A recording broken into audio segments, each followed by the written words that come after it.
原来米醋的做法这么简单，自己在家就能做。姐，你又在吃醋了？自从学会自己做米醋，我家一年省下1辆豪华电动车。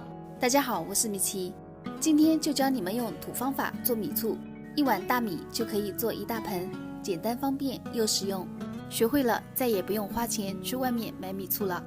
首先准备2斤开水，1两白糖，把白糖倒入开水中，充分的搅拌均匀，使白糖完全融化，然后放在一旁等它冷却备用。再准备200克大米，先把大米淘洗干净，控干水分，再倒入锅中，用小火慢慢的翻炒。炒米的过程大家稍微多点耐心，全程使用小火，一直把大米炒至表面焦黄，像这个样子就可以了。然后把大米盛出，把它摊开放凉备用。再准备一个洗干净的苹果，把苹果切成小丁，全部切好装入碗中备用。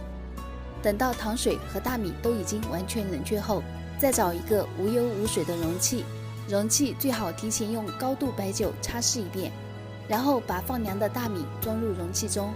大家切记，大米和糖水一定要完全放凉才可以，不然做米醋的过程中容易生白花，有的还会发臭，那样就做不成功了。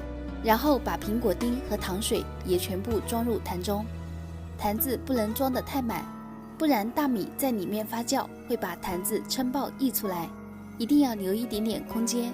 然后盖上盖子密封起来，放在阴凉通风处自然发酵就可以了。一般半个月左右醋味就出来了。如果是冬天气温比较低，时间要适当的延长1到2个月，这样做出来的白米醋时间放得越久，醋味越香越好喝，味道特别正宗。烧菜、凉拌、蘸饺子都很好吃，方法又这么简单，你们学会了吗？以后你们想吃正宗的白米醋，再也不用花钱去买了。